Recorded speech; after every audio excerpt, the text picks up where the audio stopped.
अस्सलामुअलैकुम dear students, उम्मीद है आप खैरियत से होंगे। आज का हमारा टॉपिक है uses of expansion and contractions of liquids.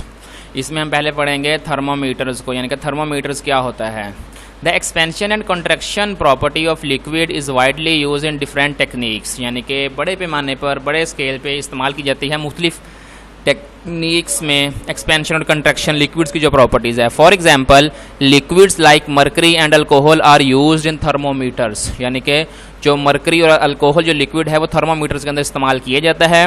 अब यहाँ से डेफिनेशन है थर्मोमीटर की। A thermometer is a device that is used for मेयरिंग temperature. एक ऐसी डिवाइस जिसको टेम्परेचर मेजर करने के लिए इस्तेमाल किया जाता है उसको हम थर्मोमीटर कहते हैं।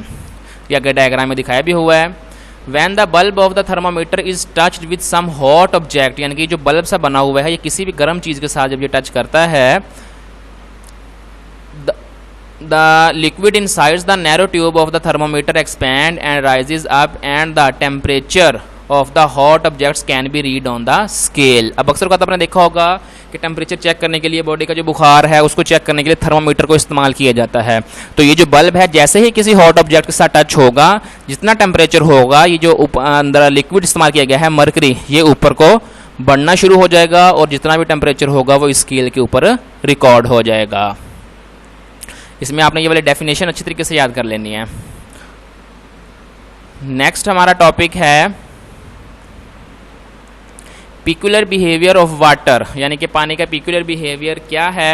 The behaviour of water with rise और fall in temperature in different from other liquid, यानी कि जो पानी का कंट्रैक्शन और जो एक्सपेंशन है वो दूसरे लिक्विड के मुकाबले में थोड़ी सी चेंज है। When temperature of water is increased from 0 degree centigrade to 4 degree centigrade it contracts. ये बात याद रखने वाली है कि जब पानी का टेम्परेचर इंक्रीज होता है 0 डिग्री से 4 डिग्री सेंटीग्रेड तक तो ये कॉन्ट्रैक्ट्स हो जाएगा, इसका जो वॉल्यूम है वो डिक्रीज हो जाएगा और इसकी जो डेंसिटी है, हम कह सकते हैं इसका जो भारीपन है या जो इसका जो वजन है वो इंक्रीज हो जाएगा। On cooling from 4 degree centigrade to 0 degree centigrade water begins to expand. 4 degree centigrade से 0 डिग्री सेंटीग्रेड पे वाटर जो है वो फैलना शुरू हो जाता है। अब जब फैलेगा तो इट्स वॉल्यूम इंक्रीज, इसका वॉल्यूम बढ़ जाएगा और इसकी जो डेंसिटी है वो डिक्रीज हो जाएगी।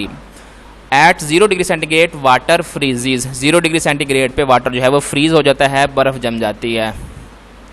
Due to this peculiar behaviour when water freezes, यानी कि पिकुलर बिहेवियर की वजह से जब वाटर फ्रीज हो जाता है, it expand and density of ice become less than water. तो जो आइस की डेंसिटी है, जो बर्फ़ होती है, उसकी डेंसिटी वाटर से कम हो जाती है। That is why ice float on the water surface. यही वजह है कि जो बर्फ़ है वो पानी के ऊपर तैरती रहती है।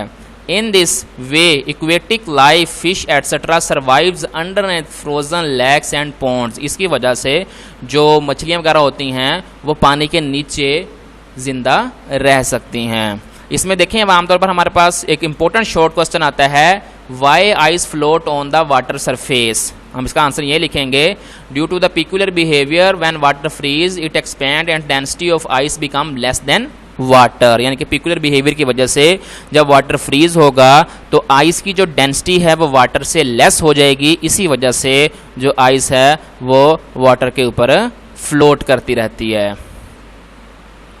जी बेटा, हमारा आज का टॉपिक यहाँ तक का था। अब एक्सरसाइज में इससे रिलेटेड जो क्वेश्चंस हैं वो हम देख लेते हैं। जी बेटा, 9.3 में क्वेश्चन, इसका जो 3 पार्ट है वो हमारे टॉपिक से रिलेटेड है। Explain the peculiar behaviour of water during contraction and expansion. 3 part का आंसर जो है, जो हमने टॉपिक डिस्कस किया है उसी के अंदर है।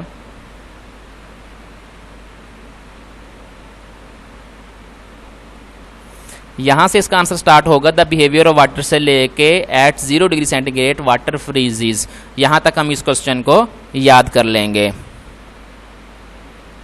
नेक्स्ट बेटा, एक्सरसाइज में देख लेते हैं। हमारे ये वाले सारे क्वेश्चन भी क्लियर हो चुके हैं और ये वाले जो क्वेश्चंस हैं ये भी सारे हमारे क्लियर हो चुके हैं। इस चैप्टर का हमारा एमसीक्यूज रह गए हैं। एमसीक्यूज भी अभी हम डिस्कस कर लेते हैं और आज इंशाल्लाह हमारा ये चैप्टर जो है वो कंप्लीट हो जाएगा। फर्स्ट एमसीक्यूज देखें, विच of the following is the biggest source of heat energy. तो ये हम पहले टॉपिक जो सोर्स ऑफ हीट था उसमें पढ़ के आएंगे। इसका आंसर हमारे पास होगा C option, the sun. Next MCQs देखें, when an object is heated the movement of its particles यानी कि किसी भी जब ऑब्जेक्ट को हीट किया जाता है तो उसके जो पार्टिकल्स की मूवमेंट क्या होती है, इंक्रीज हो जाती है। इसका डी ऑप्शन आ जाएगा। नेक्स्ट एमसीक्यूज देखें, thermal expansion is not involve in, यानी कि जो थर्मल एक्सपेंशन है वो किस में इन्वॉल्व नहीं होती। इसका हमारे पास डी ऑप्शन आएगा, वुडन स्टिक में, यानी कि जो वुडन स्टिक है उसमें इन्वॉल्व नहीं होगी। हम टॉपिक में पढ़ के आए हैं, फायर अलार्म में भी हो रही है, थर्मोस्टेट में भी हो रही है, fixing metal tyre over the wheel इसमें भी हो रही है। हमारे पास इसका ऑप्शन आएगा डी, वुडन स्टिक। ये जो हमने एक्टिविटी पीछे सॉल्व की है मेटेलिक बॉल और रिंग की, जो हमने सॉलिड्स के एक्सपेरिमेंट किया था, उसमें वो ये पूछ रहे हैं हमसे कि एक्टिविटी वो क्या शो कर रही है। तो इसका हमारे पास आंसर आएगा A, solid objects expands on heating. जो सॉलिड ऑब्जेक्ट्स हैं वो हीटिंग पे एक्सपैंड हो जाते हैं। नेक्स्ट एमसीक्यूज देखें, वो डायग्राम से रिलेटेड है। वो ये हमसे पूछ रहे हैं कि अगर ये बर्नर जो है ये फ्लास्क के नीचे से बंद कर दिया जाए तो ये जो बैलून है इस पर क्या इफेक्ट पड़ेगा। What will happen to the inflated balloon on as shows in the figure if the burner is removed. अगर इस बर्नर को रिमूव कर दी जाए तो जाहिर सी बात है कि जो हवा के यहाँ पे पार्टिकल्स हैं वो स्लोज डाउन हो जाएंगे और ये जो बैलून है इसका जो वॉल्यूम है वो डिक्रीज हो जाएगा, कम हो जाएगा। तो हमारे पास इसका ऑप्शन आ जाएगा A, its volume will decrease. Next MCQs है, the rise of liquid in the thermometer is due to, यानी कि थर्मोमीटर के अंदर जो लिक्विड राइज होता है, ऊपर की जन्म जाता है, वो किस लिए जाता है। वो सी ऑप्शन हमारे पास आएगा, एक्सपेंशन की वजह से। क्यों? क्योंकि अभी हम टॉपिक में आज डिस्कस करके आए हैं कि जो भी लिक्विड है वो जैसे ही उसका बल्ब जो है थर्मामीटर का वो हॉट ऑब्जेक्ट को टच करता है तो वो एक्सपैंड होना शुरू हो जाता है। इसका हमारे पास आंसर आएगा सी ऑप्शन। नेक्स्ट एमसीक्यूज देखें, the contraction of the objects on cooling is due to, यानी कि ऑब्जेक्ट्स की जो है वो कंट्रैक्शन हो जाती है कूलिंग पे, उसकी क्या रीज़न है। तो उसका हमारे पास डी ऑप्शन आएगा, decrease in inter particle distance.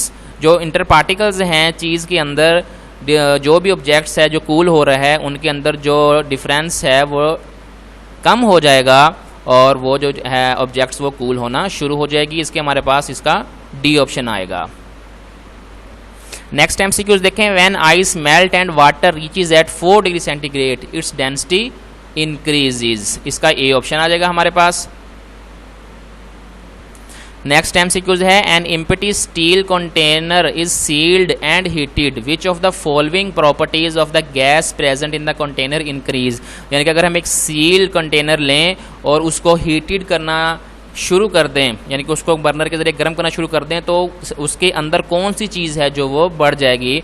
तो उसके अंदर जो प्रेशर है वो इंक्रीज हो जाएगा। इसका हमारे पास बी ऑप्शन आएगा। नेक्स्ट एमसीक्यूज देखें, the instrument which is use the property of expansion and contraction of liquids. तो इसका हमारे पास बी ऑप्शन आएगा, थर्मोमीटर। ये बेटा हमारे एमसीक्यूज भी हो गए हैं। आपने इन एमसीक्यूज को भी अच्छे से याद कर लेना है। अगर आपको कुछ समझ नहीं आई तो आप मुझसे पूछ सकते हैं। ओके, जज़ाकल्लाह।